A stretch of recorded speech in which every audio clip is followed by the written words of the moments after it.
আমাদের আলোচ্য বিষয় হলো আলী রাদিয়াল্লাহু তাআলা আনহু এবং ফাতিমা রাদিয়াল্লাহু তাআলা আনহুর বিয়ে সম্পর্কে। আমরা এই শিরোনামকে ধরে ইনশাআল্লাহ নবীজির সিরাতকে দেখার চেষ্টা করব। এই ঘটনাটি ঘটেছে দ্বিতীয় হিজরির শাওয়াল মাসে। দ্বিতীয় নবীজি হিজরত করার 1 বছর পর শাওয়াল মাস। শাওয়াল মাস মানে হলো রমজানে কিন্তু বদরের যুদ্ধ হয়েছে। কত তারিখে? 17 রমজানে, দ্বিতীয় হিজরির 17 রমজানে বদরের যুদ্ধ হয়েছে। এর পরের মাস শাওয়াল। সেই শাওয়ালে নবীজি আয়েশা রাদিয়াল্লাহু তাআলা আনহার সাথে প্রথম বাসর হয়েছে এই শাওয়ালে, এবং আলী রাদিয়াল্লাহু তাআলা আনহু এবং ফাতিমা রাদিয়াল্লাহু তাআলা আনহুর বিয়ে হয়েছে এই শাওয়াল মাসে। এসব থেকে কেউ কেউ ওলামায়ে কেরাম বলেন যে শাওয়াল মাসে বিয়ে করা সুন্নত, বিয়ের আদ্যটা। এই জন্য অনেকে যারা অভিজ্ঞ বা যারা সুন্নত তরিকায় আমল করতে চান, সুন্নত তরিকায় বিয়ে করতে চান, অনেকে বিয়েরটাকে শাওয়াল মাস পর্যন্ত পিছিয়ে দেন। যদিও বিয়ে বিশেষ কোনো কারণ না থাকলে বিয়েটাকে না পেছানোই ভালো। তো ফাতেমা রাদিয়াল্লাহু তাআলা আনহু এবং আলী রাদিয়াল্লাহু তাআলা আনহু উভয়ের যে বিয়ে, এই বিয়েটা আমাদের জন্য, উম্মার জন্য অনেক বড় শিক্ষণীয় ঘটনা। অনেক, তাদের এই বিয়েতে আছে আমাদের জন্য উপদেশ, মাউইজা, নসিহত, ইবরত। আলী রাদিয়াল্লাহু তাআলা আনহুর পিতা আবু তালেব গরিব ছিলেন, খুবই গরিব ছিলেন। যদিও তিনি মক্কার হাশিমি বংশের নেতা, মক্কার নেতা ছিলেন, তো তার সন্তান সন্ততি বেশি ছিল। প্রায় তার ছিল প্রায় 4 ছেলে 2 মেয়ে। 4 ছেলে হলো তালেব, যার নামে আবু তালেব তাকে ডাকা হয়, বড় ছেলে। এরপর আকিল, জাফর, আলী, 4 ভাই। আর 2 বোন হলেন উম্মে হানি, যার মূল আরেক নাম হলো ফাখিতা। আরেক মেয়ের নাম আবু তালেবের জুমানা। তো 4 ছেলের মধ্যে প্রথম বড় ছেলে তালিব, সে বদর যুদ্ধে মুসলমানদের বিপক্ষে অংশগ্রহণ করেছিল। এরপর বদর যুদ্ধের পরে তার আর কোনো খোঁজ পাওয়া যায়নি। কারো কারোর মধ্যে সেই বদর যুদ্ধের মুশরিকদের পক্ষে নিহত হয়েছে, কেউ কথা বলে কোথাও আত্মগোপন করেছে। আর আকিল বদর যুদ্ধে মুসলমানদের বিরুদ্ধে অংশগ্রহণ করেছিল, মক্কা বিজয়ের সময় ইসলাম গ্রহণ করেছিলেন। আর তৃতীয় সন্তান জাফর, তিনি তো অনেক বিখ্যাত সাহাবী, তিনি হাবশায় হিজরত করেছেন। হাবশায় হিজরত করার পরে সেখানে নাজ্জাশীর দরবারে সূরা তাহা তিলাওয়াত করেছেন, এবং মক্কার কুরাইশরা আমর ইবনে আসের নেতৃত্বে যে প্রতিনিধি দল পাঠিয়েছিল মুসলমানদেরকে নিয়ে আসার জন্য, তিনি সেখানে এক জ্বালাময় ভাষণ দিয়েছিলেন এই নাজ্জাশীর দরবারে। জাফর বিন আবি তালিব, তিনি ওই মুতার যুদ্ধে শহীদ হয়েছেন। 3 সেনাপতির 1 সেনাপতি জাফর, এবং তার 2 হাত কেটে দেওয়া হয়েছিল। তিনি পতাকা বুলন্দ করার জন্য একবার 1 হাত কেটেছে, ওই হাতের পতাকা পড়ে যাওয়ার সময় তিনি আরেক হাতে ধরেছেন, ওই হাতও কেটে দেওয়া হয়েছে। এরপর তিনি 2 বাহু দিয়ে বুকের সাথে পতাকা জড়িয়ে ধরেছেন, তাকে বুকে তীর মেরে বা বল্ল মেরে শহীদ করে দেওয়া হয়েছিল। তো আল্লাহ তাআলা তাকে জান্নাতে 2টি ডানা দিয়েছেন। এজন্য তাকে বলা হয় জাফর আত-তাইয়ার, উড়ন্ত জাফর। নবীজি বলেছেন যে জাফরকে আল্লাহ তাআলা 2টি ডানা দিয়েছেন জান্নাতে, সে জান্নাতে ডানা দিয়ে উঠছে। এই ছিল। এরপর আলী রাদিয়াল্লাহু তাআলা তো আমরা চিনি। উম্মে হানি, কারো কারো মতে নবীজির যে মেরাজের রাত্রে মেরাজে গিয়েছিলেন, এই উম্মে হানির ঘর থেকে গিয়েছিলেন, যদিও এটা বিশুদ্ধ মতে সঠিক নয়। তো ইনি ইসলাম গ্রহণ করেছিলেন শুরুতেই। জুমানা, ইনি কারো কারো মতে ইনি ইসলাম গ্রহণ করেছেন। উম্মে হানির সম্পর্কে একটা বিষয়, একটা ব্যতিক্রমী বিষয় আমরা তো জানি, যে নবীজি সাল্লাল্লাহু আলাইহি সাল্লাম তাকে বিয়ের প্রস্তাব দিয়েছিলেন উম্মে হানিকে। উম্মে হানি এই বলে প্রস্তাবটাকে সম্মানের সাথে, বিনয়ের সাথে এড়িয়ে গিয়েছিলেন যে, ইয়া রাসূলুল্লাহ, আমার অনেক সন্তান, আমি সন্তানদের দেখাশোনা করতে গিয়ে আপনার যথাযথ সম্মান খেদমত করতে পারবো না, আপনার সম্মানহানি ঘটে যাবে। এজন্য আমি এই বিনয়ের সাথে আমি প্রস্তাবটা ফিরিয়ে নিতে অনুরোধ করছি। নবীজি খুবই, তার এই বলার ভঙ্গি, তার এই কারণ, বিয়ে যে সম্মতি না দেওয়ার কারণটা নবীজি খুব পছন্দ করেছিলেন। আসলে চাচা আবু তালেবের প্রতি নবীজি খুবই কৃতজ্ঞ ছিলেন। কারণ দুর্দিনে ছোটবেলা থেকে বড় হওয়া পর্যন্ত, দাদার ইন্তেকালের পরে আবু তালেব তাকে একদম আজীবন বুক দিয়ে আগলে রেখেছিলেন। এজন্য আবু তালেবের প্রতি নবীজির অনেক বেশি কৃতজ্ঞতা। আমার যতটুকু মনে হয়, উম্মে হানিকে বিয়ের প্রস্তাব দেওয়াটা সেই কৃতজ্ঞতারই একটা বহিঃপ্রকাশ ছিল। এছাড়া চাচার আবু তালেবের যখন অনেক সন্তান, তখন তিনি তার নবীজি সাল্লাল্লাহু আলাইহি ওয়াসাল্লাম তার আরেক চাচা আব্বাস রাদিয়াল্লাহু তাআলা আনহুকে বললেন যে, আপনার চাচা আবু তালেবের তো অনেক সন্তান, তো আমরা এক কাজ করতে পারি, তিনি এত ছেলে সন্তান নিয়ে হিমশিম খাচ্ছেন, তাহলে আপনি কয়েকজন ছেলের দায়িত্ব নেন, আমি কার দায়িত্ব নিই, তাহলে চাচার উপর আবু তালেবের উপর চাপটা একটু কমবে। যে সেই সময়, আর আব্বাস সম্পর্কে আমরা একটা কথা, আরো অনেক অনেক কথা আমরা বলবো ইনশাল্লাহ ভবিষ্যতে। এই মুহূর্তে এটুকু মনে রাখি যে আব্বাস ছিলেন বনি হাশিমের মানে মিলিয়নিয়ার, মানে সব বড় লোক। কোরাইশদের মধ্যে না, বনু হাশিমের মধ্যে আবু তালেব ছিলেন নেতা হলেও খুব গরিব, কিন্তু আব্বাস ছিলেন খুবই ধনাঢ্য ব্যক্তি, মানে তিনি একদম এই শিল্পপতি বলা হয় বনু হাশিমের। তো তিনি কিছু কয়েকজন সন্তানের দায়িত্ব নিলেন, পাশাপাশি নবীজি দায়িত্ব নিয়েছিলেন কার? আলী রাদিয়াল্লাহু তাআলা আনহু, যাতে চাচার একটু ভার কমে। তো আলী রাদিয়াল্লাহু তাআলা আগাগোড়া নবীজির ঘরে বেড়ে উঠেছেন, নবীজির প্রতিপালনে তিনি বড় হয়েছেন। যদি প্রশ্ন করা হয় যে কোন মানুষটা একেবারে শৈশব থেকে নবীজির হাতে প্রতিপালিত হয়েছেন, কোন ছেলে, কোন সন্তান, কোন মানুষ? এক কথায় আলী রাদিয়াল্লাহু তাআলা আনহু। তিনি, এটা যদি আমরা প্রশ্নটা এভাবে করি, সাহাবীদের মধ্যে কোন সাহাবী একদম জীবনের শুরু থেকে একদম পরিণত বয়স পর্যন্ত শ্রেষ্ঠতম তারবিয়ত লাভ করেছেন, নবুয়ত নববী তারবিয়ত লাভ করেছেন? এক কথায় উত্তর হবে আলী। আলী ছিলেন নবীজির বিশুদ্ধ প্রতিপালন তারবিয়তের পরিপূর্ণ এবং প্রকৃষ্ট নিদর্শন। একজন নবী তার সন্তানকে, ছেলে সন্তানকে, পুত্র সন্তানকে যেভাবে গড়ে তুলতে চান, সেভাবে আলী রাদিয়াল্লাহু তাআলা আনহুকে নবীজি গড়ে তুলেছিলেন, লালন পালন করেছিলেন, প্রতিপালন করেছিলেন। আলী ছিলেন নববী তারবিয়তের বিশুদ্ধতম ফসল, আন-নাবউস সাফি। একদম বিশুদ্ধতম ঝর্ণা থেকে যেমন বিশুদ্ধ পানি বের হয়, তদ্রূপ নবীজি সাল্লাল্লাহু আলাইহি সাল্লামের তারবিয়তে, প্রতিপালনে, তত্ত্বাবধানে, নেগরানিতে আলী রাদিয়াল্লাহু তাআলা আনহু বিশুদ্ধতম ব্যক্তিত্ব হিসেবে বেড়ে উঠেছিলেন, বড় হয়েছিলেন। তো আলী ছিলেন এমন এক ব্যক্তি, এমন এক ব্যক্তিত্ব, এমন এক সন্তান, এমন এক শিশু, এমন এক কিশোর, এমন এক যুবক, এমন এক তরুণ, যাকে প্রতিপালন করেছেন কে?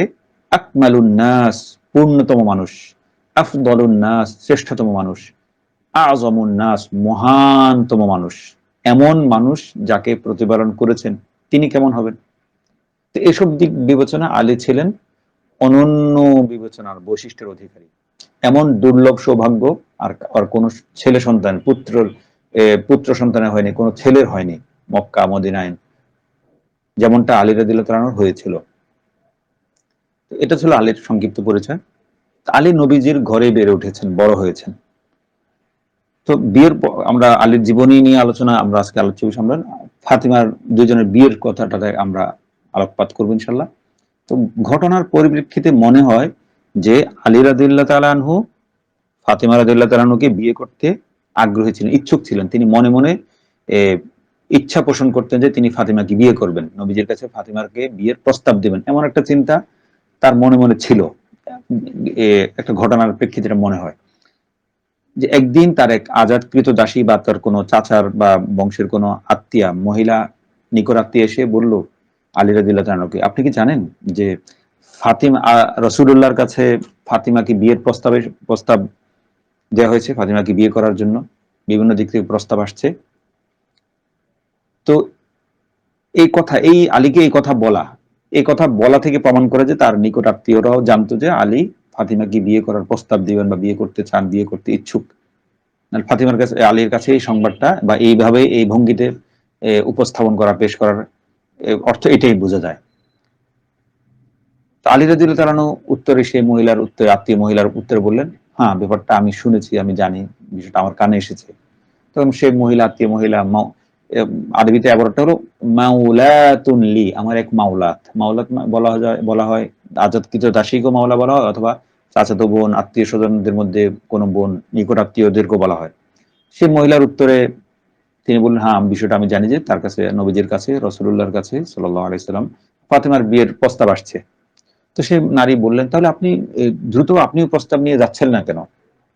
এই থেকে বোঝা যায় আলী প্রস্তাব দিতে ইচ্ছুক ছিলেন।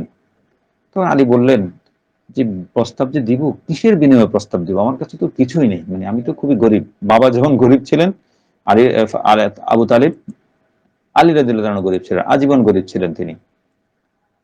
তো আর্থিক দৈন্যের কথা বিবেচনা করে ফাতিমাকে বিয়ে করার প্রস্তাব নিয়ে যাওয়ার ব্যাপারে আলী রাদিয়াল্লাহু আনহু দ্বিধান্বিত ছিলেন। এরপর আলী রাদিয়াল্লাহু আনহু একটা কথা বললেন যে, আমি খুব দ্বিধায় চিন্তায় আছি কিভাবে প্রস্তাব দেই, প্রস্তাব কিভাবে দেই। তখন তার মনে হলো সুম্মা যাকারতু বিররাহু ওয়া সিলাতাহু। অতঃপর চট করে আমার মনে পড়ল যে নবীজির সদাচারিতা, নবীজির আত্মীয়তার বন্ধন রক্ষার বিষয়টি আমার মনে পড়ল। এই কথা মনে হওয়ার পর আমার একটু মনে সাহস আসলো। ঠিক আছে, রসুল তো অনেক সৎ ও সদাচার ব্যক্তি, আত্মীয়তার বন্ধন রক্ষা করেন, আত্মীয়দের প্রতি তিনি অনেক নেক নজর রাখেন। সুতরাং আমি প্রস্তাব দিয়ে দেখি কেমন হয়।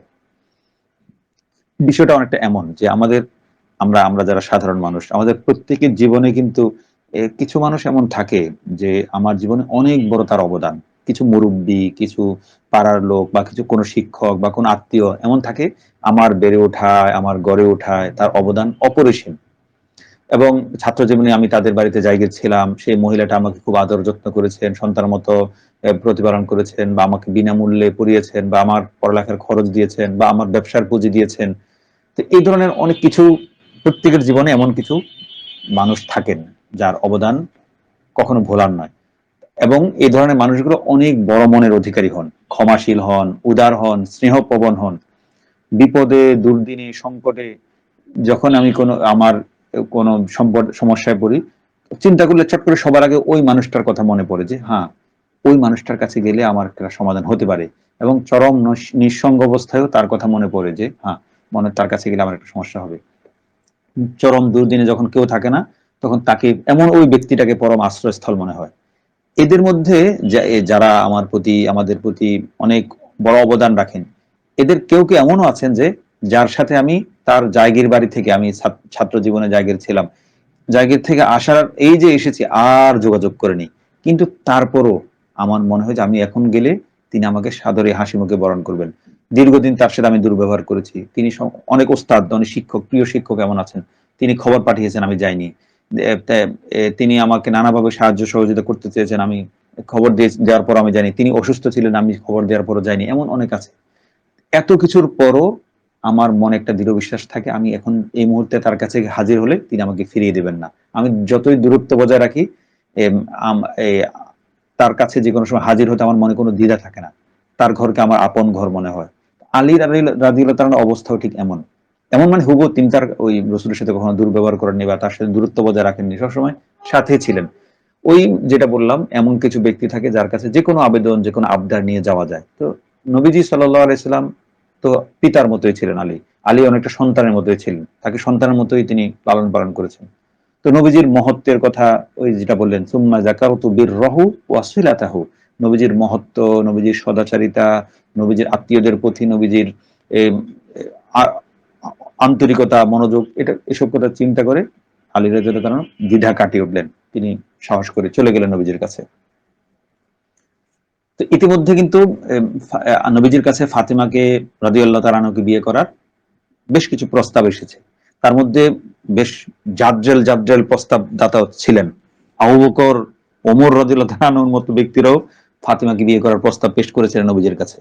নবীজি অন্যদেরকে কি বলেছেন সেটা ঠিক আমরা জানি না, আমি জানতে পারিনি, সংগ্রহ করতে পারিনি। তবে এই আবু বকর এবং ওমরকে নবীজি একটা উত্তর দিয়েছিলেন ফাতেমাকে বিয়ের প্রস্তাব নিয়ে আসার পর, যে নবীজি বলেছেন আন্নাহা সগীরা, সে ছোট। সে ছোট মানে তোমাদের দুজনের বয়সের তুলনায় সে ছোট। মানে এটা বলার উদ্দেশ্য হলো আমি তোমাদের কাছে তোমাদের সাথে বিয়েতে আমি নই, সম্মত নই, ছোট বলে একটা কারণ দেখিয়েছেন আর কি। এই আন্নাহা সগীরা এই বাক্যটা থেকে ওলামায়ে কেরাম ইজতিহাদ করেছেন যে বিয়ের ক্ষেত্রে বর এবং কনে, মিয়া এবং বিবি উভয়ের বয়স কাছাকাছি হওয়াটা উত্তম, মুস্তাহাব। আল মুওয়াফাকাতু ফিস-সিন, স্বামী স্ত্রীর বয়স কাছাকাছি হলে ভালো, উত্তম। তো এখানে একটা বিষয় পরিষ্কার, দুটি বিষয় পরিষ্কার থাকা দরকার, পার্থক্যটা যে মিয়া বিবি কাছাকাছি বয়সের হওয়া উত্তম, এক। দুই নম্বর হলো তাই বলে মিয়া বিবির বয়সে অনেক বেশি পার্থক্য থাকা দোষণীয় ব্যাপারটা এমন না। বয়সের অনেক পার্থক্য, ডিফারেন্স থাকলেও বিয়েতে কোনো সমস্যা নেই, সেটা অনুত্তম না। কাছাকাছি বয়সের হওয়া উত্তম, আর কাছাকাছি বয়সের না হওয়া অনুত্তম, বিষয়টা এমন না, এটা উত্তম। তো কিন্তু আমাদের সমাজে, পাশ্চাত্য ঘেঁষা সমাজে, পাশ্চাত্য প্রভাবিত সমাজে এটাকে দোষণীয় মনে করা হয়। যে বয়সের তারতম্য থাকা, বেশি বয়সের কেউ অল্প বয়সীকে বিয়ে করলে তাকে নিয়ে সমালোচনা ঝড় বয়ে যায়। আমাদের দেশে এমন আলোচিত দম্পতি আছে না, মোশতাক সাহেব এবং আরো যিনি স্কুল কমিটির প্রধান হয়ে স্কুলের ক্লাস 10 ছাত্রীকে বিয়ে করে বসেছেন স্কুল কমিটির, তিনি বয়স্ক লোক হয়ে, এটা নিয়ে বেশ সমালোচনা। তো তো পাশ্চাত্যের প্রভাবে এই ধরনের বয়স্ক কেউ যদি অল্প বয়সী কাউকে বিয়ে করে, এদের একটা নামও আছে যাকে বলা হয় সুগার ডেডি।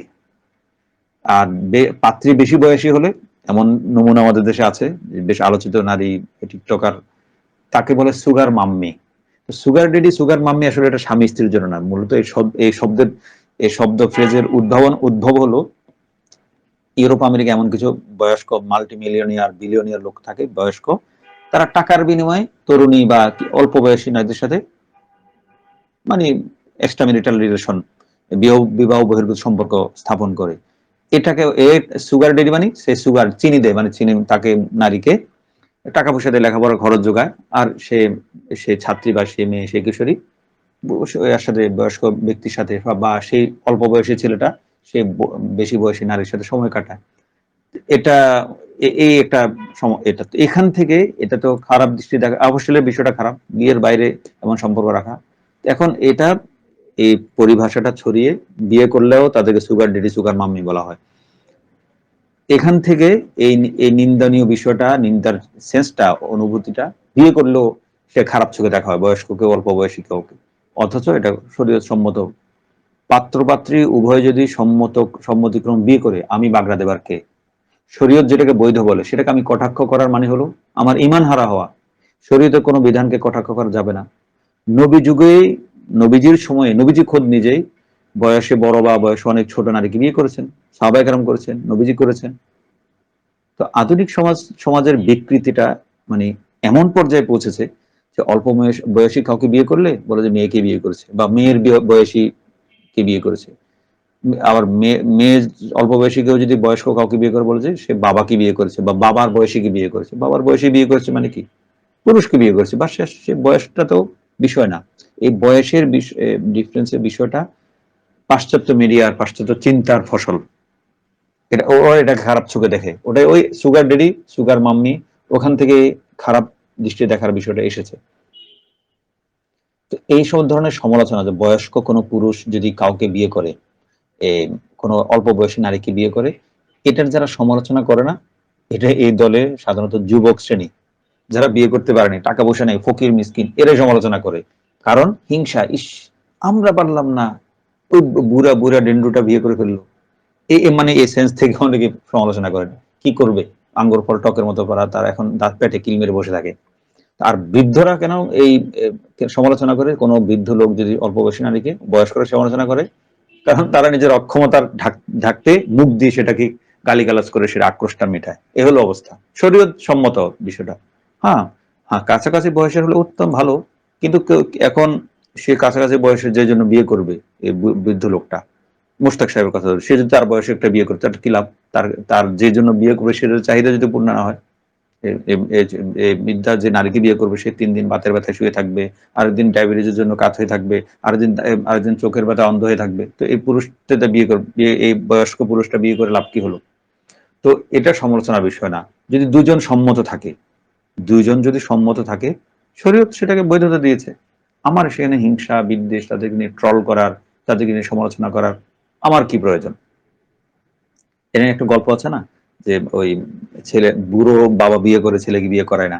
তো ঘরে বয়স্ক ছেলেরা আছে, কিন্তু বাবা খালি একটার পর একটা বিয়ে করছে। তরুণদের ছেলেদের বিয়ে করানোর কোনো ব্যবস্থা বাবা করছে না। তো ছেলেরা কি করলো?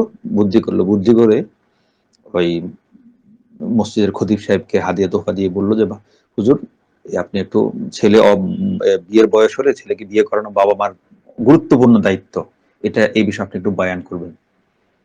তো খতিব সাহেব ঠিক আছে, হাদিয়া তোফা পেয়ে খুশি। আর কথা তো ভুল বলেনি, সঠিক বলেছে, হাদিস কোরআনের কথাই তো এটা, এমনটাই। ছেলে মেয়ে বিয়ের বয়স হলে তাকে বিয়ে করে দিতে হবে। খতিব সাহেব বয়ান দিলেন, জোরদার জোরালো একটা জোরদার বয়ান ঝাড়লেন।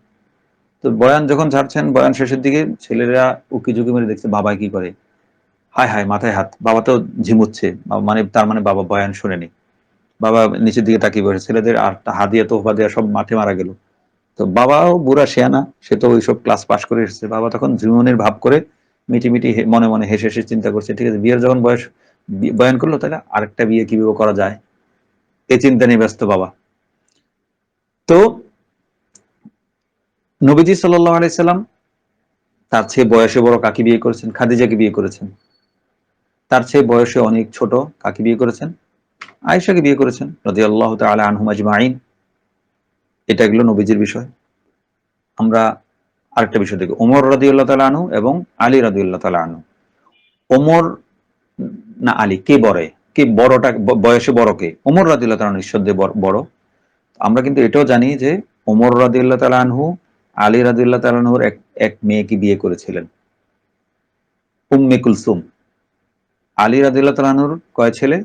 3 ছেলে, হাসান, হুসাইন, মুহাসসিন।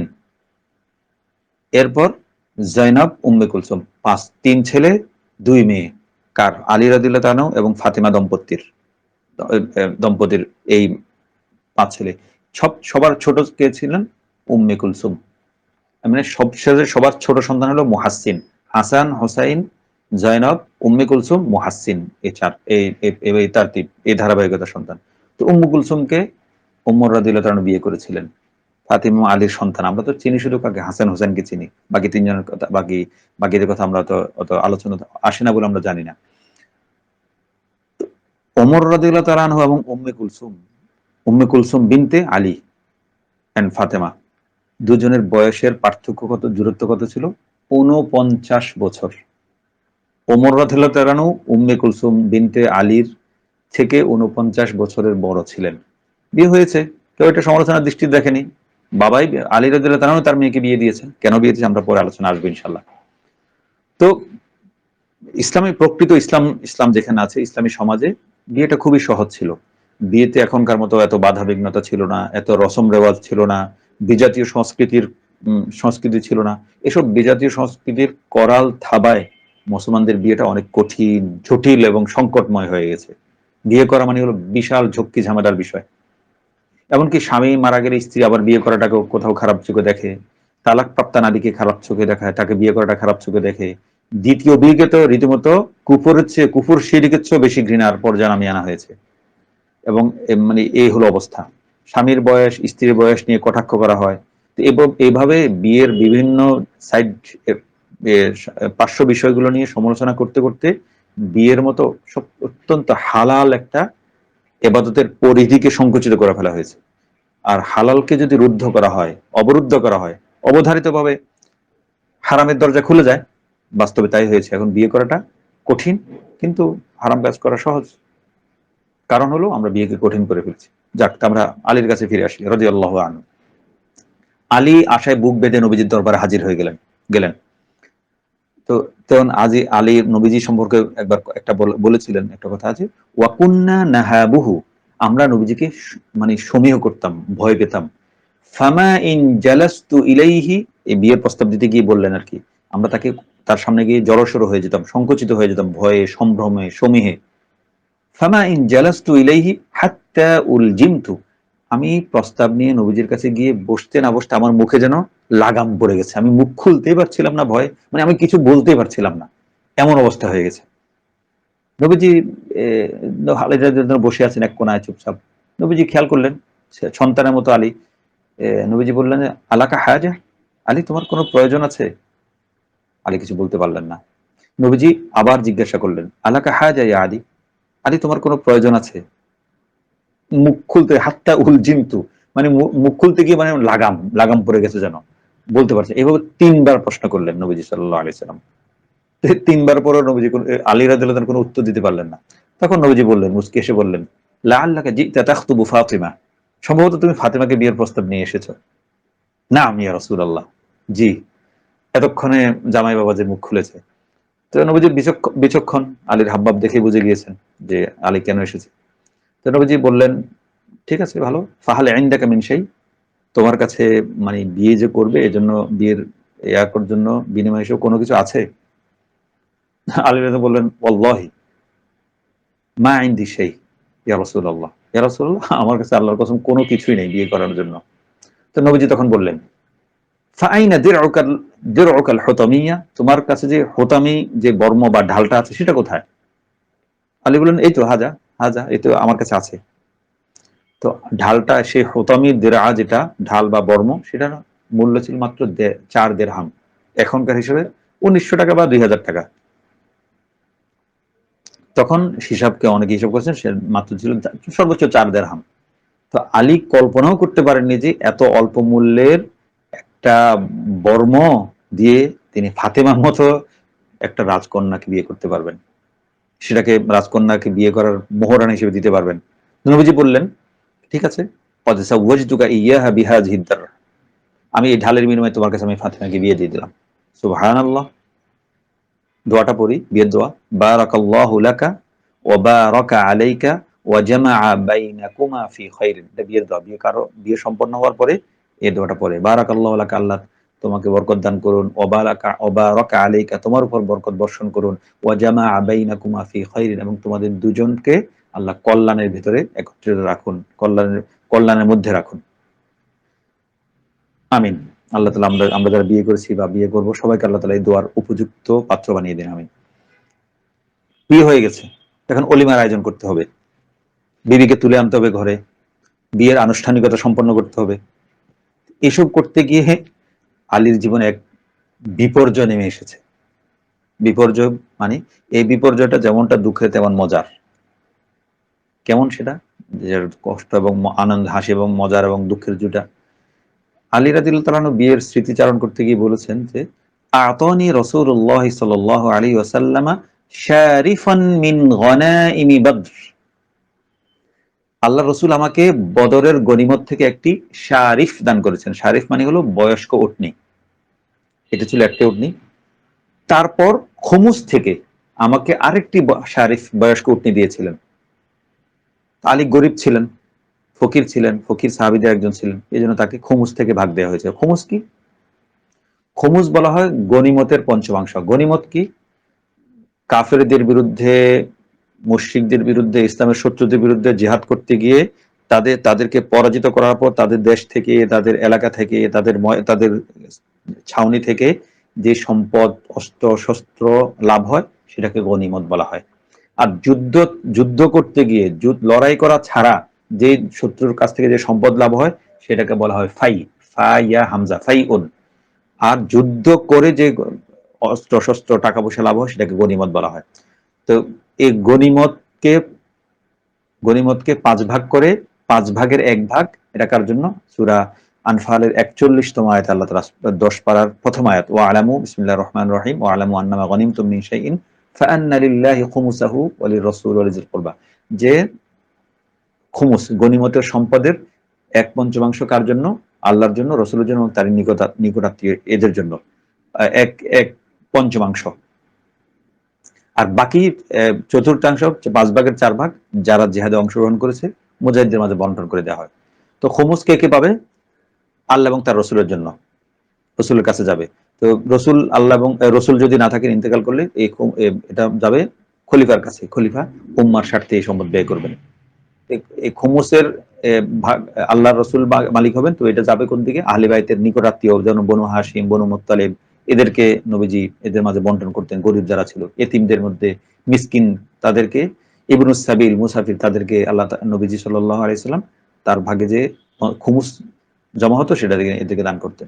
ওই খুমুস অংশ থেকেও, গনিমত থেকেও তো দিয়েছেন, পাশাপাশি খুমুস থেকে নবীজির ব্যক্তিগত, যে ওই আমাদের দেশে আছে না প্রধানমন্ত্রীর ব্যক্তিগত ত্রাণ তহবিল, এই ত্রাণ তহবিল, এটা অনেকটা প্রধানমন্ত্রীর ব্যক্তিগত ত্রাণ তহবিলের মতো। এটা প্রধানমন্ত্রীর ফান্ডে যায়, ফান্ডে টাকাটা জমা হয়। অনেকে সাধারণ আমাদের দেশে প্রধানমন্ত্রীকে যদি ঘুষ দিতে হয়, এই ত্রাণ তহবিলে দান করে। আমাদের দেশে একটা বিশ্বকাপ হয়েছিল না, তো বিশ্বকাপ সময় আমাদের দেশে একটা ইসলামী ব্যাংক এটা স্পন্সর করেছিল, কোন একটা ব্যাংক, তখন প্রধানমন্ত্রীর ফান্ডে 1 কোটি টাকা জমা দিয়েছিল। 1 কোটি বা 3 কোটি টাকা।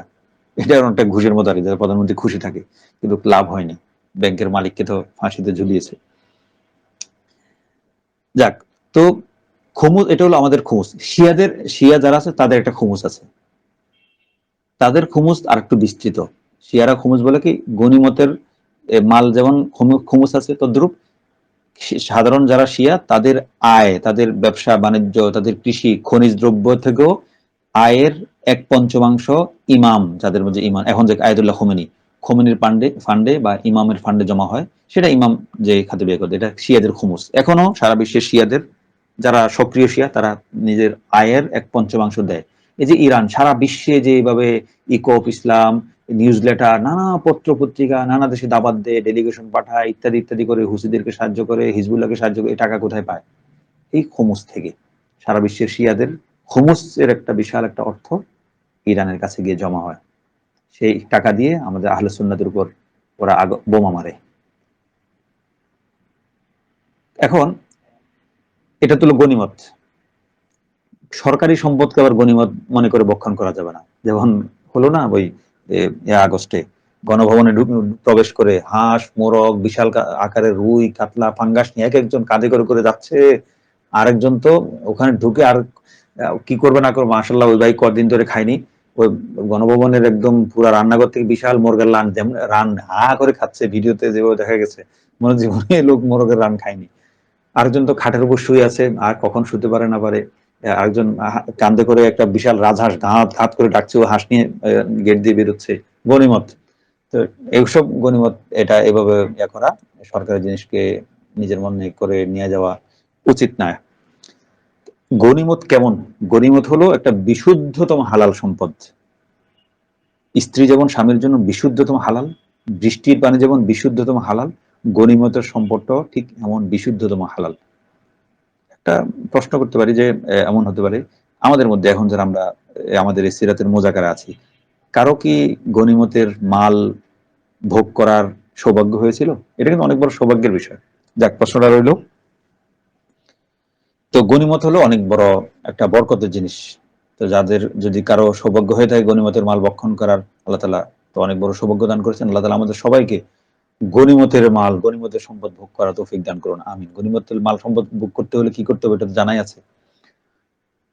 আলী রাদিয়াল্লাহু তাআলার কাছে এই দুটি ওট শারিফ, একটা গনিমত হিসেবে গনিমতের সম্পদ বন্টনের সময় পেয়েছেন, আর একটা নবীজি তার খুমুস থেকে তাকে গরিব হিসেবে লিজিল কুরবা, নিকটাত্মীয়, আল্লাহ তাআলা যেটা কোরআনে বলেছেন নবীজি তার নিকটাত্মীয়দেরকে দান করতে পারবেন, ইচ্ছা মতো, গরিব হোক ধনী হোক যে কাউকে দান করতে পারবেন। তো নবীজি আলীকে একটা শারিফ দিয়েছেন। তাহলে আলীর কাছে আছে কি? দুটি বয়স্ক উটনি। তো এটাকে ধরে তিনি বিয়ের প্রস্তুতি শুরু করলেন, এবং এই বিয়ের প্রস্তুতি নিতে গিয়ে বনু কাইনুকা, ইহুদি গোত্র, মদিনাতে কয়টা ইহুদি গোত্র ছিল? বড় বড় অনেকগুলো, ছোট ছোট ছিল, বড় বড় তিনটি: বনু কুরাইজা, বনু নাদির, বনু কাইনুকা। বনু কাইনুকা ছিল ওরা কারিগর, মানে স্বর্ণকার, বিভিন্ন জুয়েলারি, অস্ত্র ইত্যাদি তারা নিজের বানাতো। তারা শিল্প কারিগরিতে তারা তাদের দক্ষতা ছিল। মদিনার বাজারে তারা তাদের স্বর্ণ দোকান, আলাদা একটা স্বর্ণ ছিল, গলি ছিল, সেখানে বনু কাইনুকার স্বর্ণকাররা বিক্রি করতো। এইখানে ওদের বনু কায়নকার দোকানে, মার্কেটে স্বর্ণ অলংকার বানাতে গিয়েই এক মহিলা গিয়েছিল, নারী, মুসলিম আনসারী নারী। সে আনসারীকে অপদস্থ করার কারণে একজন মুমিন সে নারীর পক্ষে দাঁড়িয়ে এক ইহুদিকে হত্যা করেছিল। সেই ইহুদিরা ধরে আবার সেই মুমিন মুসলমানকে হত্যা করেছিল। এর প্রেক্ষিতে বনু কায়নকাকে মদিনা থেকে নবীজি সাল্লাল্লাহু আলাইহি ওয়াসাল্লাম বহিষ্কার করেছিলেন এই শাওয়াল মাসে, দ্বিতীয়, এখন আমরা যে মাসে আছি। তো এক ইহুদির সাথে মনে হয়, এটা পরিষ্কার কোথাও বর্ণনা নাই, বনু কায়নুকার এক ইহুদির সাথে আলী রাদিয়াল্লাহু আনহু এই বিয়ের প্রস্তুতি নেওয়ার সময় কথা বলেছিলেন। হয়তো এমন হতে পারে যে বয়স্ক উটনি দিয়ে কোনো একটা দিয়ে তিনি কোনো স্বর্ণ টর্ণ কিছু ফাতিমার জন্য সংগ্রহ করতে পারেন, এই ধরনের কোনো কথাবার্তা হতে পারে, না হতে পারে। যাক, তো নবী এই আলী রাদিয়াল্লাহু আনহু কি করলেন? তার শারিফ দুটি উটনিকে এক আনসার সাহাবীর বাড়ির উঠানে বেঁধে প্রস্তুতির বাজারে গেলেন কিছু কিনবেন, অথবা ওই ইজখির একটা ঘাস ছিল, বাসর রাতে তো ব্যবহার করবেন সুগন্ধির জন্য। তো ইজখির সুগন্ধি ঘাস কেনার জন্য বাজারে গিয়েছেন, বিয়ের প্রস্তুতিতে প্রয়োজন হবে। এই উটনিগুলো যে বাড়ির উঠানে রেখে গেছেন, সেই বাড়ির উঠানের একটু দূরে বাইরে পাশে আরেক বাড়িতে হযরত হামজা রাদিয়াল্লাহু তাআলা অবস্থান করছিলেন, এবং তিনি কয়েকজন তার আনসার সাহাবীকে বন্ধু বান্ধব নিয়ে একটু পান করছিলেন আর কি। তখনও মদ মদ হারাম হয়নি, সুরা পান করছিলেন। তখন এই ওরা ওখানে বসে সুরাপান করছে, দরবার মিলিয়ে, হামজা এবং তার আনসার বন্ধু বান্ধব, এই এবং উঠানে দুটি বড় বড় উটনি বাঁধা। এটা দেখে আরবদের মধ্যে তো কোনো একটা সুন্দর দৃশ্য দেখে, চমৎকার দৃশ্য দেখে তার ভিতরে কবিতা বলে একটা ইয়া চলে আসে, স্বতঃস্ফূর্ত কবিতা আসে। এই দুটি থেকে একজন কিশোরী, আনসার কিশোরী অলিমার কবিতা গেয়ে বসলো। সুন্দর কবিতা, বাকিটা আমাদের এখন বলার দরকার নেই। তো এটা আরবদের একটা বৈশিষ্ট্য, বিশেষ অবস্থা এবং পরিস্থিতিতে তাদের মুখ দিয়ে সুন্দরভাবে কবিতা বের হয়। তো সে বালিকা যে কবিতা আবৃত্তি করেছিল, সে তার সারাংশ অনেকটা এমন যে আমাদের সামনে এক সম্মানিত অলিমাতুন মহতারমা, এক সম্মানিত অলিমা উপস্থিত, একটু পর অগ্নি জবে হবে, দারুণ খাবার প্রস্তুত হবে, আমরা অলিমা অংশগ্রহণ করব, এই ধরনের একটা সুন্দর একটা সুর দিয়ে সে কবিতা, অলিমার কবিতা বা সঙ্গীত পাঠ করলো, গাইলো। বালিকার কবিতা শুনে হামজা রাদিয়াল্লাহু তাআলা নড়াচড়ে বসলেন। তাই তো, অবস্থা তো বেশ ভালোই দেখা যায়, পরিস্থিতি পরিবেশ সুন্দর, কোনো হইচই নেই। তিনি কি করলেন, উঠে আসলেন। উঠে এসে ওই যে দুটি উটনি ছিল, সেই উটনির কুজ, উপরে ওটের কুজ থাকে না, কুজ হলো ওটের সবচেয়ে উৎকৃষ্টতম খাবার। ছাগলের রান যেমন বলা হয়, গরুর রান, সিনার গোস্ত, এই ওটের কুজের যে গোস্তটা খুবই মজাদার, সুস্বাদু। একজন আছেন বিখ্যাত দাতা হাতেম তাই বললেন যে পুরো আরব যখন দুর্ভিক্ষে জর্জরিত, তখনও এমন দিনও আমি আমার ওটের কুজের গোস্ত দিয়ে আমি মেহমানকে আপ্যায়ন করেছি। মানে কত মানে মহৎ উদার নিজেকে এমন বোঝাতে জন্য তিনি ওটের কুজ দিয়ে তাকে মানে মেহমানদারি করেছে, এটা অনেক বড় সম্মান। তো তিনি কি করলেন, ওটের কুজটা কেটে ফেললেন। এরপর তিনি ওট নিয়ে জবাই করলেন, জবাই করে ঠেলে পেট কেটে ফেললেন, হামজারা দিলেন, পেট কেটে তার কলিজা বের করে রান্না বান্নার আয়োজন করলেন। মানে অলিমার আসর পুরো জমে গেছে। কার অলিমা কেউ তো জানে না, আলী রাদিয়াল্লাহু তাআলা রেখে গেছেন, এটা তো তাদের জানা নেই। তারা ওই পরিবেশ পরিস্থিতি এমন দাঁড়িয়ে গেছে। তো তখন মজা সে পান করেছেন সবাই বন্ধু বান্ধব মিলে, এখন ভোজ হবে। আলী রাদিয়াল্লাহু তাআলা বাজার থেকে ফিরে এসে দেখলেন যে হায় হায়, এ কি, এ তো রীতিমতো বিপর্যয়। মানে তিনি আলী রাদিয়াল্লাহু তখন এই পরিস্থিতিটা বললেন নিজের ভাষায়, যেটা ফালাম্মা রাজাতু, যখন আমি ফিরে এলাম, রাআইতু মানজারান আফজানি, এমন এক দৃশ্য দেখলাম যেটা আমাকে একদম হতবাক, বিস্ময়, বিহ্বল করে দিয়েছে। ফালাম আমলিক আইনাইয়া, আমি আমার চোখের পানি ধরে রাখতে পারলাম না। আলী রাদিয়াল্লাহু আনহুর কথা, ক্ষোভে দুঃখে তিনি মানে হু হু করে কেঁদে দিলেন। এ কি, আমি অলিমার জন্য দুটি উটনি রেখেলাম, সেগুলোতে জবাই করে রীতিমতো কেটে কুটে খাওয়ার বন্দোবস্ত হয়ে গেছে। আমি একটু কল্পনা করে দেখি বর্তমান দৃশ্যের আলোকে, যে একজন অত্যন্ত গরিব লোক, দিনমজুর, অনেক কষ্ট করে মাথায় বোঝা নিয়ে সারাদিন ফেরি করে করে দিনমজুরের কাজ করে করে সে রোজি রোজগার করে, মাথায় ভারী বোঝা নিয়ে আল্লাহর কোনো বান্দা তাকে অনুগ্রহ করে একটা বা দুইটা ঠেলা গাড়ির ব্যবস্থা করে দিয়েছে। তখন এই লোক তার যাবতীয় পুঁজি টুজি নিয়ে ঠেলা গাড়িটাকে বা ঠেলা গাড়ি দুটোকে সাজিয়েছে বিভিন্ন পণ্য দিয়ে। এটা করে অত কোথাও গেছে রাস্তার পাশে রেখে, একটা দুর্দান্ত ট্রাক এসে কি করলো, সেই দুটি ঠেলাকে তছনছ করে ভেঙ্গে চুরে পণ্য সব শেষ, মানে ছিট্টিছান করে দিয়েছে। ওই লোকটা দেখা এই দৃশ্যটা এসে দেখার পর ওই লোকের কেমন লাগবে? তো আলী রাদিয়াল্লাহু তাআলার অবস্থা এমন, তিনি দৃশ্যটা দেখে থমকে গেলেন, জানতে চাইলেন মান ফাআলা হাযা, এই কাণ্ড কে ঘটিয়েছে? তখন সে ওখানের কোন নারী বা কেউ উত্তর দিল যে হামজা বিহাজাদ দার, ওই যে ঘরে বসে আছে হামজা এই কাজ করেছে। আলী রাদিয়াল্লাহু আনহু হামজার কাছে গেলেন। হামজা অবস্থা দেখে, মদ পান করে এক নেশাগ্রস্ত অবস্থায়, তার অবস্থা দেখে কিছু বলার সাহস পেলেন না। হামজা আলীর কে? জানি তো, চাচা, আবু তালেবের ভাই হামজা, চাচা ভাতিজা। তো চাচাকে কিছু না বলে এবং নবীজির কাছে চলে আসলেন বিচার দেওয়ার জন্য। তো নবীজি আর হামজা হলেন চাচা ভাতিজা, এবং আবার দুধ ভাই। কিন্তু নবীজি যে বাদী, আবুল আহাবের বাদী সুয়াইবার দুধ পান করেছিলেন, হামজাও আবুল আহাবের বাদী সুয়াইবার দুধ পান করেছিলেন। এই হিসেবে দুজন নবীজি আর হামজা এই দুধ ভাই। হামজা নবীজির চেয়ে 2 বছরের বড়, এবং হামজা নবীজির অনেক প্রিয় মানুষ ছিলেন, অনেক আদর বলতে সম্মান, পিঠে পিঠে চাচাবাদি চলে যেমন বন্ধুর মতো সম্পর্ক, এমনই সম্পর্ক। ভাতিজার জন্য হামজা জান পরাণ ছিলেন। এমনকি একবার আবু জাহেল নবীজি সাল্লাল্লাহু আলাইহি সাল্লামকে আঘাত করার পরে, এরপর হামজা তখন তিনি বাঘ শিকারে গিয়েছিলেন মরুভূমিতে, শিকার করে এসে যখন শুনলেন আবু জাহেল মোহাম্মদের ভাতিজার গায়ে হাত তুলেছে, হামজা তাড়াতাড়ি গিয়ে এমন ভাবে ঘুষি মেরে ধনুক দিয়ে আবু জাহেলের মাথায় আঘাত করেছে, তার মাথা ফেটে গেছে। তো হামজা যখন ইসলাম গ্রহণ করলেন, তখন মক্কাবাসী জেনে গিয়েছিল যে এরপর থেকে আর মোহাম্মদের উপর কারো হাত তোলার সাহস হবে না। যাক, এটা ভিন্ন। তো নবীজির কাছে গেলেন বিচার নিয়ে, আলী রাদিয়াল্লাহু তাআলা বিচার দিলেন। গেলেন, যাওয়ার পরে রসুল তখন কি ধরনের করছিলেন, আলী রাদিয়াল্লাহু তাআলা মুখ থমথমে, কিছু বলেননি, থমথমে মুখ নিয়ে দাঁড়িয়েছেন। নবীজি বললেন, কি ব্যাপার আলী? তখন মানে ক্ষোভে কান্নায় ভেঙ্গে পড়ে আলী রাদিয়াল্লাহু বললেন, হামজা আমার দুটো উট কোচ কেটে ফেলেছে, তাদের বুক পেট চিরে ফেলেছে এবং তাদের কলিজা বের করে নিয়ে গেছে। তাই নাকি? তো নবীজি, ঠিক আছে চলো। নবীজি তখন ছিলেন, একটা চাদর দিয়ে গায়ে দিয়ে মানে ছুটে গেলেন, কোথায় দেখাও হামজা কোথায় আছে। তো গেলেন, ওখানে গিয়ে দেখলেন যে হামজা নেশাগ্রস্ত অবস্থায় বসে আছে, তার দুই চোখ টকটকে লাল, এবং এই রসুল তাকে গিয়ে তিরস্কার করতে লাগলেন, ওয়ায়াতাগাইয়াজু, রাগ রাগ করতে লাগলেন, রাগ প্রকাশ করতে লাগলেন, তুমি এটা কেন করলে চাচা, আপনি এটা কিভাবে করলেন, এই যে। তখন হামজা চুপচাপ একদম ইউহাদ্দিকুন নাজার, নবীজির দিকে চুপচাপ একদম স্থির দৃষ্টি তাকিয়েছেন। একবার নবীজির হাঁটুর দিকে তাকায় হামজা, আবার বুকের দিকে তাকায়, একবার চোখের দিকে তাকায়।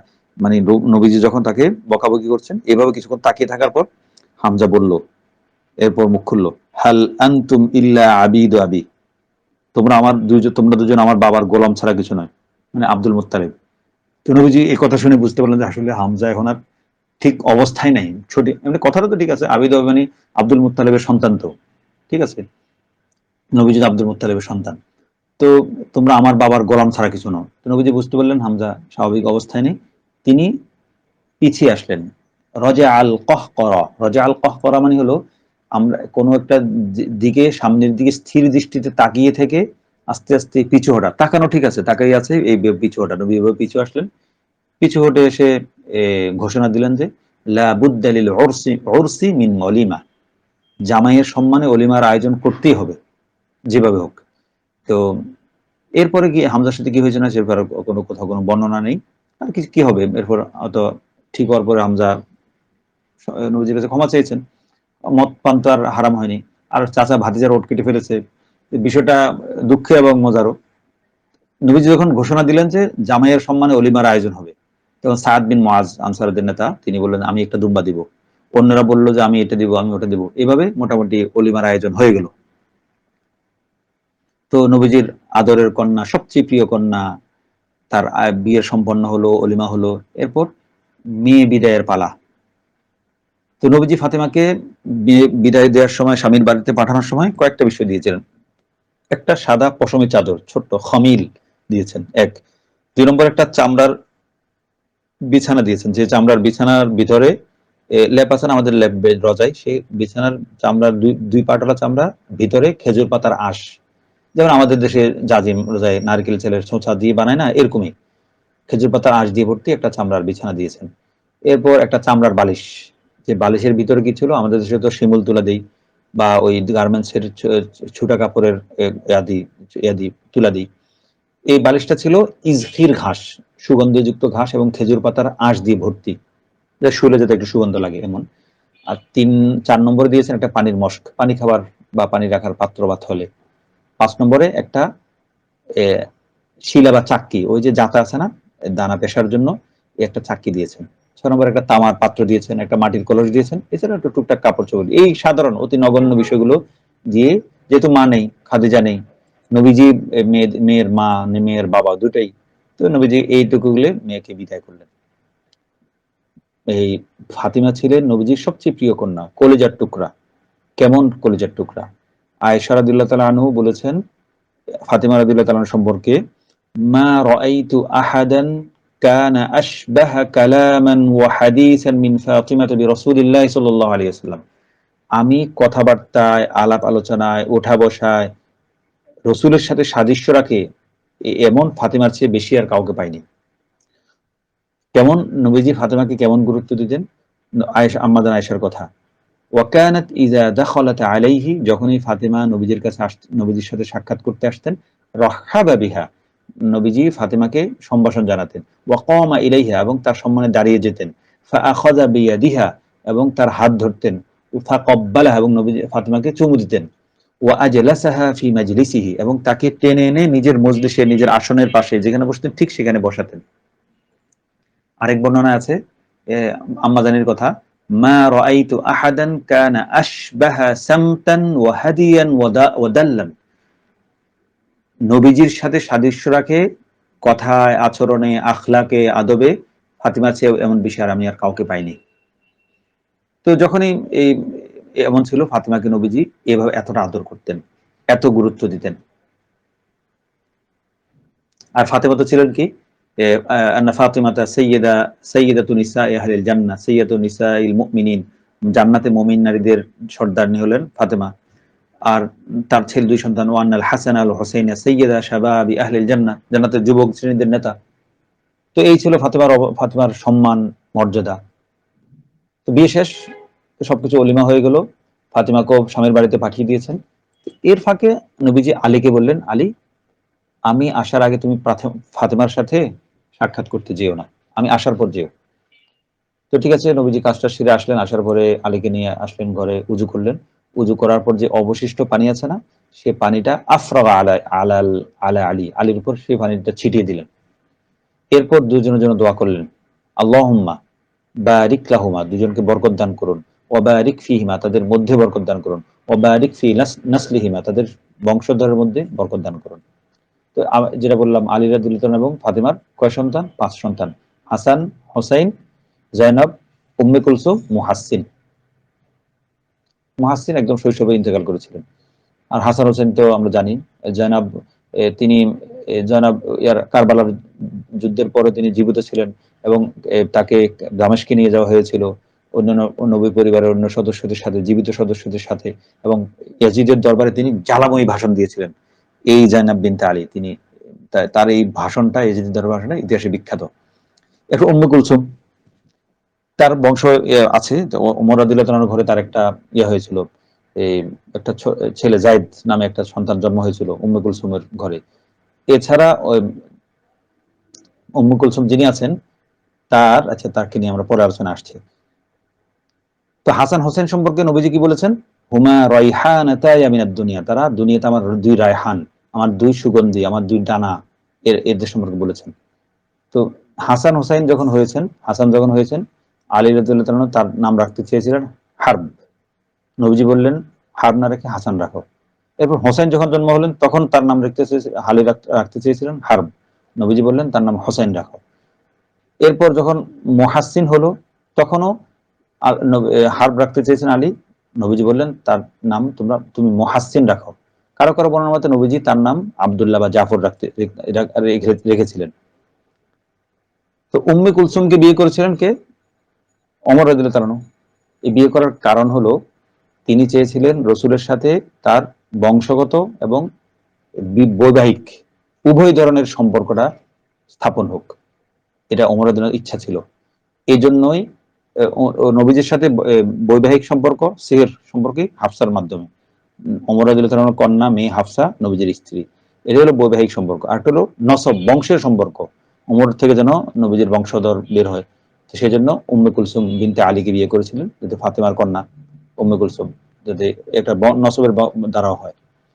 ওমর যখন তার ইচ্ছা হলো যে তিনি একটা নবী পরিবার বিয়ে করবেন, তো তিনি বারবার বিয়ের প্রস্তাব পাঠালেন আলীর কাছে। আলী বিষয়টা গুরুত্ব দিচ্ছিলেন না। একদিন ওমর আলী রাদিয়াল্লাহু আনহুকে পেয়ে, কেন তিনি বারবার উম্মে কুলসুমের জন্য প্রস্তাব দিচ্ছেন এটা বললেন, যে তিনি বললেন, সামিআতু মিন রাসূলিল্লাহি সাল্লাল্লাহু আলাইহি ওয়াসাল্লাম, ওমর রাদিয়াল্লাহু আনহু বলছেন যে, ইয়াকুল কুল্লু সাবাবিন ওয়া নাসাবিন মুনকাতিউন ইয়াউমাল কিয়ামা ইল্লা সাবাবি ওয়া নাসাবি। কিয়ামত দিবসে সমস্ত বংশগত সম্পর্ক, সমস্ত বৈবাহিক সম্পর্ক সব ছিন্ন হয়ে যাবে, এসব কোনো সম্পর্ক থাকবে না, শুধু আমার বংশগত সম্পর্ক, আমার বৈবাহিক সম্পর্কটা বাকি থাকবে। এটা নবীজির কথা। এরপর ওমর রাদিয়াল্লাহু তাআলা বলছেন যে, ফাআহবাবতু আন ইয়াকুনা লি মিনকুম আহলাল বাইতি সাবাবুন ওয়া সিহরুন, এই জন্যই শুধু আমি চেয়েছি যে আহলে বাইত, আপনাদের সাথে আমার বৈবাহিক সম্পর্ক থাকুক, একটা বংশগত সম্পর্ক থাকুক। এই কথা শোনার পর, এমন করে বলার পর আলী রাদিয়াল্লাহু আনহু, আমিরুল মুমিনিন, দেশের প্রধান, দেশের শাসক, খলিফা, এরপর আর তিনি ফিরে যেতে পারলেন না। তো উম্মে কুলসুমকে ফাতেমা ওমরের সাথে বিয়ে দিয়েছিলেন। ওমরের সাথে বিয়ে দেওয়ার পরে ওমর রাদিয়াল্লাহু আনহু শহীদ হলেন। আবু ফিরোজ আবু লুলু তাকে শহীদ করে দিয়েছে, তখন তার একটা সন্তান ছিল উম্মে কুলসুমের ঘরে। এরপরে উম্মে কুলসুম আরো তিনজনের সাথে বিয়ে হয়েছিল, তিনজনের তার চাচাতো ভাই। চাচাকে জাফর, আলী আবু তালেবের চার ছেলে বললাম না, তালেব, আকিল, জাফর, আলী। এই জাফরের তিন সন্তানের সাথে পরপর তিন সন্তান, এক সন্তান মারা যাওয়ার পর আরেক সন্তান, এইভাবে। তো প্রথম স্বামী হলেন ওমর ইবনে খাত্তাব উম্মে কুলসুমের, দ্বিতীয় আউন ইবনে জাফর, তৃতীয় সন্তান মোহাম্মদ ইবনে জাফর, চতুর্থ সন্তান আব্দুল্লাহ ইবনে জাফর। এই আউন, মোহাম্মদ, আব্দুল্লাহ ইবনে জাফর এদের সাথে একের পর এক বিয়ে হয়েছিল। তো আলীর সাথে যখন ফাতিমার বিয়ে হয়েছিল তখন ফাতিমার বয়স কত ছিল? 18। আলীর বয়স 25। আর ফাতিমা যখন ইন্তেকাল করেছেন তখন কত বছর বয়সে ইন্তেকাল করেছেন? 27 বছর বয়সে। নবীজির ইন্তেকালে 6 মাস পরে ফাতিমা রাদিয়াল্লাহু ইন্তেকাল করেছেন সাল্লাল্লাহু আলাইহি ওয়াসাল্লাম। আর ফাতিমা রাদিয়াল্লাহু ইন্তেকালের পর আলী রাদিয়াল্লাহু আরো 30 বছর বেঁচে ছিলেন। আলী রাদিয়াল্লাহু ইন্তেকাল করেছেন 17 রমজান, বদর যুদ্ধের সংঘটিত হওয়ার তারিখে 40 হিজরিতে, 622 খ্রিস্টাব্দে। তিনি ফজর নামাজ পড়ার জন্য যাচ্ছিলেন, তো এক খারেজি, হতভাগা খারেজি আব্দুর রহমান ইবনে মুলজিম তাকে 20 মাখা তরবারি দিয়ে আঘাত করে শহীদ করে দিয়েছিল। তো নবীজি সাল্লাল্লাহু আলাইহি ওয়াসাল্লামের 4 মেয়ে, জয়নব, রোকাইয়া, উম্মে কুলসুম, ফাতিমা। রোকাইয়া এবং উম্মে কুলসুম এর প্রথম বিয়ে হয়েছিল, রোকাইয়ার বিয়ে হয়েছিল, প্রথম বিয়ে হয়েছিল ওতবার সাথে। উম্মে কুলসুমের প্রথম বিয়ে হয়েছিল ওতাইবার সাথে, আবু লাহাবের 2 ছেলে। ওদের সাথে বিয়ে ছাড়াছাড়ি হয়ে গেছে, আমরা আগেও আলোচনা করেছি। এরপর রোকাইয়ার দ্বিতীয় বিয়ে হয়েছে কার সাথে? ওসমান রাদিয়াল্লাহু তাআলার সাথে। বদর যুদ্ধের দিন রোকাইয়া ইন্তেকাল করেছেন। এরপর নবীজি তার আরেক মেয়ে উম্মে কুলসুম বিয়ে দিয়েছেন ওসমানের কাছে। আর ফাতিমার বিয়ে হয়েছে আলীর সাথে। আর বড় মেয়ে জয়নবের বিয়ে, নবীজির বড় মেয়ে জয়নবের বিয়ে হয়েছে তার খালাতো ভাই আবুল আস, খাদিজার বোনের ছেলের সাথে বিয়ে হয়েছে। এখন আমরা দেখি উম্মে কুলসুম এর স্বামী উম্মে কুলসুম বিনতে মুহাম্মদ সাল্লাল্লাহু আলাইহি সাল্লাম এবং ফাতিমা বিনতে মুহাম্মদ, এই দুজনের স্বামী, একজনের স্বামী উম্মে কুলসুমের স্বামী ওসমান আর ফাতিমার স্বামী আলী। দুজনের মধ্যে কোনো পার্থক্য ধরা পড়ে দুই জামাইয়ের মধ্যে? হ্যাঁ, মানে ওসমান ছিলেন ধনী, শুধু ধনী না, মানে বিলিয়নিয়ার বলা যায়। তিনি অনেক বড় ধনী ছিলেন। কেমন ধনী? তিনি তাবুক যুদ্ধে যে বিশাল বাহিনী নবীজি প্রস্তুত করেছেন 30,000-এর, সে পুরো বাহিনীর প্রায় সিংহভাগ খরচকে বহন করেছিলেন ওসমান রাদিয়াল্লাহু আনহু, বহন করেছিলেন। অন্যদিকে আলী ছিলেন কি? ফকির। এই আলী ফকির হওয়া সত্ত্বেও নবীজির সবচেয়ে প্রিয় মেয়েকে তার কাছে বিয়ে দিয়েছেন। এবং আমরা পুরো সিরাতের ঘটনা ঘেটেও কোথাও আমরা এমন কোনো কথা আমরা কোথাও দেখিনি, শুনিনি যে আলীর দারিদ্র্যের কারণে নবীজি অভিযোগ করেছেন তুমি তো আমার গরিব জামাই, অথবা আলীর দারিদ্র্যের প্রতি কটাক্ষ করে ফাতিমা কখনো অভিযোগ করেছেন, এমন কোনো প্রমাণ পুরো ইতিহাস জুড়ে নেই। পুরো সিরাতের ঘটনা ঘাটলে এমন কোনো কথা পাওয়া যায় না। এখানে আমাদের জন্য একটা বিরাট শিক্ষার উপকরণ আছে যে যে স্বামী দরিদ্র হলো, জামাই দরিদ্র হলো, কোনো অভিযোগ না করা, তাকে কটাক্ষ না করা, সেটাকে মেনে নেয়া। এমন কোনো প্রমাণ নাই যে ফাতিমা তার শিল্পপতি বোন, ওসমানের স্ত্রী উম্মে কুলসুমের কে সে এত ধনাঢ্য পরিবারে পুত্রবধূ, এটা নিয়ে ফাতিমা কখন নিজের বোনের কাছে অন্য কারোর কাছে অভিযোগ করেছেন, এমন কোনো প্রমাণ নাই। ফাতিমা রাদিয়াল্লাহু তাআলার এইখানেই তার কৃতিত্ব, শ্রেষ্ঠত্ব, তার মহত্ব, বড়ত্ব। তবে একটা ব্যতিক্রম, একটা ঘটনা ঘটেছে ফাতিমা এবং আলী রাদিয়াল্লাহু আনহুর জীবনে। একবার ব্যতিক্রম হয়েছিল দারিদ্র্যের অভিযোগের ক্ষেত্রে। ফাতিমা একবার দারিদ্র্যের অভিযোগ করেছিলেন। সেটা দারিদ্র্যের অভিযোগ না, নিজের একটা সমস্যা নবীজির কাছে, সেটা আমরা বললে এখন পরিষ্কার হবে ইনশাল্লাহ। এমন যে নবীজির কাছে এক যুদ্ধের পরে কিছু দাস এসেছিল, দাসী আছে না, যুদ্ধবন্দী দাস এসেছিল। তো ঘরের অবস্থা খুবই শোচনীয় আলী রাদিয়াল্লাহু তাআলা ফাতিমার। আলী আলীর পেশা কি ছিল আমরা জানি তো, তিনি দিনমজুরের কাজ করতেন। কেমন দিনমজুর? তিনি ছিলেন ভিস্তিওয়ালা। ভিস্তিওয়ালা মানে আগের যুগ আমাদের ঢাকা কলকাতা এমন ছিল যে ওই কূপ থেকে বিভিন্ন জায়গায় পানি চামড়ার মস্কে, পশুর চামড়ার মস্কের মধ্যে পানি ঢুকিয়ে মাথায় করে পানিটা বাড়ি বাড়ি পৌঁছে দিত। আলী রাদিয়াল্লাহু তাআলা এই পেশা ছিল। তিনি মদিনার বিভিন্ন কূপ থেকে পানি তুলে তুলে বাড়ি বাড়ি পৌঁছে দিতেন। সেটার বিনিময়ে যে টাকা আয় হতো সেটা দিয়ে সংসার চালাতেন। তো তিনিও আলীর শুনলেন যে নবীজির কাছে কিছু দাস এসেছে। তো তিনি ঘরে এসে ফাতিমাকে বললেন, ইয়া ফাতিমা ইযহাবি ইলা আবিকি, আপনি আপনার বাবার কাছে যান, ফাইন্নী কদ শাকাউতু সদরি, আমি পানি টানতে টানতে আমার বুকটা অনেক ব্যথা মানে ব্যথাগ্রস্ত হয়ে গেছে। আরেক আরেক বর্ণনা ওফি রিওয়ায়াতিন কদ শাকাউতু জহরি, আমি পিঠে পানি বহন করতে আমার পিঠটা মানে হয়ে গেছে, ক্ষত দগদগে হয়ে গেছে, কষ্ট পাচ্ছি আমি, আর পারছি না, মানে পানি বহন করে করে আমি খুবই ক্লান্ত, পরিশ্রান্ত, ধ্বস্ত। এই কথা শোনার পরে ফাতিমাও বললেন যে ওয়া আনা ওয়াল্লাহি ইশতাকাইতু ইয়াদায়া মিনার রাহা, আল্লাহর কসম আমারও তো একই অবস্থা, আমি এই জাতা পিষতে পিষতে, এই যে দাঁতাতে আমি এই হাসান, হোসাইন, মহসিন, উম্মে কুলসুম, জাইনাব এদের জন্য এবং আপনি আলী সবার জন্য রুটি বানানোর জন্য দিনে কেজির পর কেজি আটা জাঁতাতে পিষতে হয়, এটা করতে আমার হাতটা একদম ক্ষত বিক্ষত হয়ে গেছে, এবং এটা জাঁতাটা ঘুরাতে ভারী দুটি পাথর, অনেক কষ্ট হয়, ক্লান্তিকর কাজ। তো ঠিক আছে, দুজনের চিন্তা মিলে গেল, জামাই স্বামী স্ত্রী। তো তিনি কি করলেন, ফাতেমা বাবার কাছে গেলেন অভিযোগ নিয়ে, একটা অভিযোগ না মানে একটা সাহায্যের আবেদন নিয়ে গেলেন। তো নবীজির কাছে গিয়ে দেখা করলেন, লজ্জার কারণে নবীজিকে এদিন কিছু বলতে পারেননি, চলে আসলেন। আরেকদিন গেলেন, নবীজিকে পেলেন না, আয়েশার সাথে দেখা হলো। তো লজ্জা কিছু বলতে, আয়েশাকে কিছু বলতে পারলেন না। আয়েশা জিজ্ঞাসা করেছেন, ফাতেমা কোনো প্রয়োজন আছে থাকে বলো। আরেকদিন গিয়ে তিনি নবীজিকে পেলেন না, উম্মে সালমার সাথে দেখা হয়েছে, উম্মুল মুমিনিন, তিনি কিছু না বলে চলে আসলেন। এভাবে আলীও কয়েকবার গিয়েছেন। তো দুজনে আসলে লজ্জায় কিছু বলতে না পেরে চলে আসলেন। এভাবে চলতে চলতে এক পর্যায়ে দুজন মরিয়া হয়ে নবীজির কাছে চাহিদার কথা বললেন, ইয়া রাসূলুল্লাহ, আমাদেরকে যদি একটা দাস দিতেন, আমাদের তো খুবই খারাপ অবস্থা, তাহলে আমাদের কাজে একটু সহযোগিতা হতো। নবীজি কি উত্তর দিলেন? দুই নিজের সন্তান, আপন সন্তানকে আবার সন্তানের তুল্য আলীকে, লা ওয়াল্লাহ, আল্লাহর কসম না, আমি দিব না, লা উতিকুমা, আমি তোমাদেরকে কোনো দাস দিব না, লা উতিকুমা ওয়া আতরুকু আহলা সুফফাতি ইয়াজুউন, আহলে সুফফাকে ক্ষুধার্ত রেখে আমি তোমাদেরকে দাস দিব না, এটা হতে পারে না। তো তাদেরকে আহলে সুফফা সন্তানকে খাদেম দেওয়ার সাথে আহলে সুফফার কি সম্পর্ক, ক্ষুধার্ত থাকার সম্পর্কটা কিভাবে?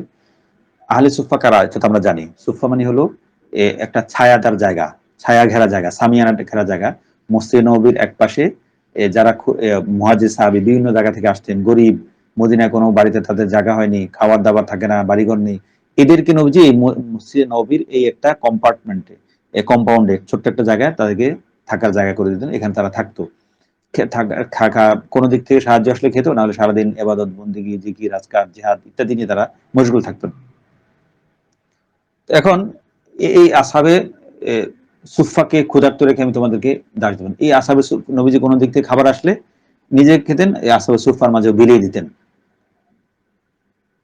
তো আসহাবে সুফফার ক্ষুধার্ত থাকবে কিভাবে? আল্লাহ নবীজির পরিকল্পনা ছিল যে দাসরা এসেছে, সে দাসগুলো বিক্রি করে তাদের টাকাটা, সে বিকৃত অর্থটা তিনি ব্যয় করবেন কাদের জন্য? সুফফাবাসীর জন্য। এই জন্য আমি তোমাদেরকে দাস দিব না, দিতে পারি না। নবীজির সবচেয়ে প্রিয় মেয়ে এবং সন্তানতুল্য আলী রাষ্ট্রীয় কোষাগার থেকে একটা দাস চেয়েছেন, এবং তারা সে চাওয়ার উপযুক্ত, কিন্তু নবীজি রাজি হননি। এই আসহাবে সুফার জন্য এইগুলো রেখে দিয়েছেন। আমরা একটু কল্পনা করে দেখি, একজন শাসক বা একজন অনেক বড় সমাজের বড় নেতা বা অনেক বড় ব্যক্তি, তার হাতে টাকা পয়সা আছে, ফান্ড আছে, সরকারি ফান্ড আছে অনেক বড়, কিন্তু তার সন্তান দরিদ্র, গরিব, তার হাতে এসে বলল আমাকে একটু সাহায্য করেন, আমি এমন কোন শাসক বা নেতা আছে যে সন্তানকে টাকা না দিয়ে গরিবদেরকে দান করে দিবে? না, নাই। তখন নবীজি এত দিলেন না, বুঝতে পারলেন, তার আলী রাদিয়াল্লাহু আনহু, ফাতেমা তার নিজ বাড়িতে চলে গেলেন। তখন নবীজি রাতের বেলা তার ছেলে এবং মেয়ে জামাইয়ের মন রক্ষা করার জন্য, তাদেরকে খুশি করার জন্য তাদের বাড়িতে গেলেন। বাড়িতে গিয়ে দুজনের বিছানার মাঝে বসলেন, বসে দুজন বিছানার মাঝে বসে এভাবে বসেছেন যে আলী এক পাশে, ফাতেমা এক পাশে। ফাতেমা এমন কথা বললেন যে আমাকে এমন বা আমার সাথে এমন বসেছে যে নবীজির পায়ের যে শীতলতা আমি আমার শরীরে অনুভব করছিলাম, একদম ঘা ঘেঁষাঘেঁষি করে বসেছেন। এরপর নবীজি বললেন, ফাকল আলা আদুল্লুকুমা আলা মা হুয়া খায়রুন লাকুমা মিন খাদিমিন, বাবা আলী, আমি কি তোমরা যে খাদেম চেয়েছো, দাস চেয়েছো, এর চেয়ে উত্তম একটা সমাধানের কথা কি আমি তোমাকে বলবো? হ্যাঁ বলেন। নবীজি বললেন, তোমাদের এই দাসের চেয়ে উত্তম সমাধান, উত্তম হলো ব্যবস্থা হলো, ইযা আওয়াইতুমা ইলা ফিরাশিকুমা, যখন তোমরা তোমার বিছানায় যাবে, রাতে শুতে যাবে, আও আখাযতুমা মাদাজিআকুমা, যখন শুতে যাবে তখন, ফাকাব্বিরা সালাসান ওয়া সালাসিন, 33 বার তাকবীর পড়বে, আল্লাহু আকবার বলবে, ওয়াসাব্বিহা সালাসান ওয়া সালাসিন, 33 বার সুবহানাল্লাহ পড়বে, ওয়াহমাদা সালাসান ওয়া সালাসিন, এবং 33 বার আলহামদুলিল্লাহ পড়বে। আরেক জায়গায় আছে ফাকাব্বিরা আরবা'ন ওয়া সালাসিন, 34 বার আল্লাহু আকবার বলবে। ফাহাযা খায়রুন লাকুমা মিন খাদিমিন, এই 100 বার, 33 বার সুবহানাল্লাহ, 33 বার আলহামদুলিল্লাহ, 34 বার আল্লাহু আকবার। এবার এটা যদি পড়ো, এটা তোমাদের জন্য একজন খাদেমের চেয়েও বেশি উত্তম হবে। তোমার এই পড়াটা, এই জিকিরটা তোমাদের জন্য খাদেমের চেয়েও বেশি কল্যাণকর হবে, বেশি বরকতময় হবে, বেশি সহায়ক হবে, বেশি উপযোগী হবে। আমাদের আলোচনা আসলে অনেক দীর্ঘ হয়ে যাবে। আমরা তাহলে আজকে আমাদের এই শিরোনামের আলোচনাটা এখানে অর্ধেকের মধ্যে আমরা রাখি। ইনশাআল্লাহ আগামীকাল বাকিটুকু আলোচনা হবে ইনশাআল্লাহ। আল্লাহ তাআলা আমাদেরকে তৌফিক দান করুন, আমিন। আল্লাহ তাআলা আমাদেরকে রাসূলের আদর্শকে ধারণ করার তৌফিক দান করুন, আমিন। এবং আল্লাহ তাআলা আমাদেরকে রাসূলের সিরাতের সাথে, এই সিরাতের নবীজির এই সিরাতের মাসে, সিরাতের মাস বলতে কিছু নেই, সারা বছরের সিরাতের মাস। তারপরেও মানুষ উপলক্ষ হিসেবে কোনো কিছু চর্চা করতে ভালোবাসে, পছন্দ করে। আল্লাহ তাআলা এই সিরাতের মাসে আমাদেরকে সিরাত নিয়ে থাকা, সিরাত নিয়ে মুযাকারা করার, নবীজিকে ভালো সারা বছরের জন্য এই মাসের সিরাতকে ভালো করে চর্চা করে সারা বছরের জন্য সিরাতকে পাথেয় হিসেবে গ্রহণ করার তৌফিক দান করুন, আমিন। ওয়া আখিরু দাওয়ানা আলহামদুলিল্লাহি রাব্বিল আলামিন ওয়া মা আলাইনা ইল্লাল বালাগ।